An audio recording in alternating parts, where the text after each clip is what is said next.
He said I'd wake up screaming in the middle of the night, then he left me alone in that house to test his theory.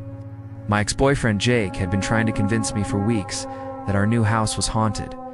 Every time I told him he was being ridiculous, he would just smile and say, "Just wait, you'll see." Well, I never thought much of it until last night. I was awoken in the middle of the night by the most blood-curdling scream I have ever heard. It was definitely a female voice, and it sounded like she was in a lot of pain. Then I heard what sounded like footsteps running around the room right next to mine.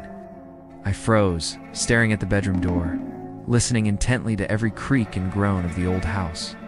But then, everything went silent. Maybe I had just imagined the whole thing. I don't know. When I finally got up the courage to get out of bed and go to the bathroom, I noticed the bedroom door was slightly ajar. The doorknob was also cold to the touch, which was weird, because the room hadn't been used in months. And now that I'm thinking about it, the air in the bathroom seemed a bit chilly, too. I tried to shake off the unsettling feeling and went back to bed. I tossed and turned for a while before falling back into an uneasy sleep. I woke up again to the sound of whispering. It was coming from downstairs this time. At first, I couldn't make out the words they were saying, but it definitely sounded like more than one person talking. I could hear them getting louder and angrier as the minutes went by. Then I heard what sounded like glass breaking, followed by heavy footsteps. That's when I started to panic. As the commotion downstairs continued, I couldn't help but think back to the story Jake had told me about the house before we moved in. He claimed that many years ago a family had lived in the house, and their young daughter had accidentally fallen down the stairs and died. Apparently, the parents were so distraught over the loss that they had taken their own lives shortly after. Now, according to Jake, their spirits were forever bound to the house, doomed to repeat their tragic actions over and over again. I tried to tell myself that there was a perfectly logical explanation for all the noise, but my mind kept coming up with the worst-case scenarios. What if Jake was right? What if the house really was haunted? Suddenly, the doorknob on my side of the bed started to turn. I watched in horror as it slowly opened.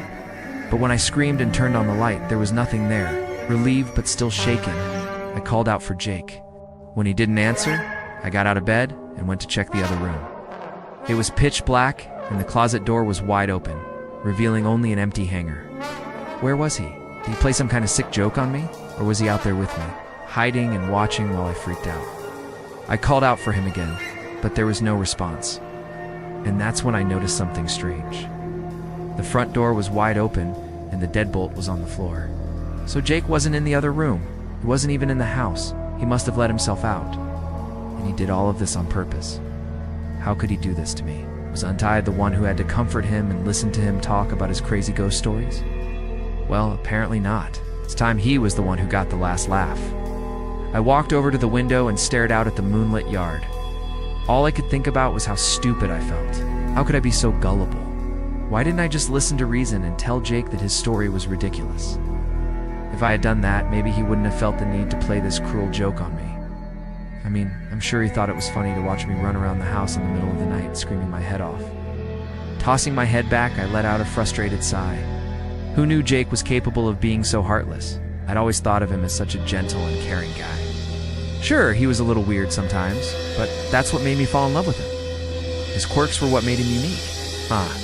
But now I was starting to wonder if maybe those quirks were just symptoms of something more sinister lurking beneath his charming exterior.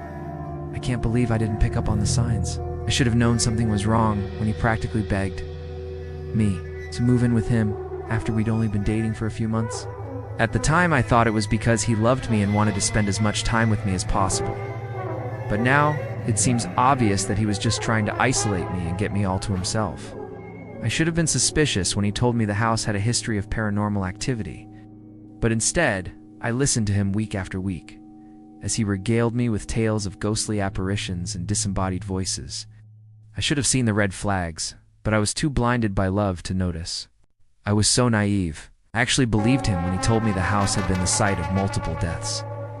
He told me the previous owner had committed suicide in the very bedroom we were sleeping in. I could still remember how excited I had been when we first toured the house. "Isn't it beautiful?" the realtor had asked us. "It's got so much character," Jake had replied. But behind his forced enthusiasm, I could sense his darker thoughts. We moved in a week later, and I soon realized that Jake had been hiding something from me. He was secretive and distant, He didn't want me to explore the house on my own or ask too many questions. Whenever I found something strange, like the old diary hidden in the attic, he would snatch it away from me and tell me it was none of my business. He said he didn't want me reading things that didn't belong to me. But what was he hiding? Why was he so desperate to keep me in the dark? The more time I spent in the house, the more I felt like I was being watched. There were times when I would feel a cold presence at the foot of my bed or hear whispers just beyond my hearing.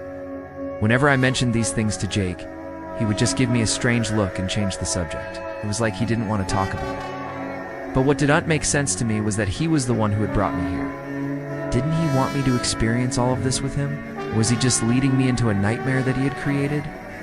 For weeks I tried to ignore the unsettling feeling that something evil lurked within these four walls. I told myself it was just my imagination running wild. After all, Jake seemed so happy here. Couldn't possibly be hiding something sinister from me, could he? I began to second-guess myself. Had I made a terrible mistake moving in with him? Was I in danger? Then last night happened. The screams, the footsteps, the whispering, it was all too real. And when I finally found Jake this morning, I saw the truth in his eyes. He had planned this. He had purposely scared me half to death, and then laughed at me behind my back. But why? What did he get out of this? I knew he wasn't the same man I fell in love with. There was something dark and twisted inside of him that he had kept hidden until now. I was just a pawn in his twisted game, a game he had played for months without me even realizing it. The more I thought about it, the more I realized that I had been living with a monster. This isn't a love story. It's a horror story. It's just begun.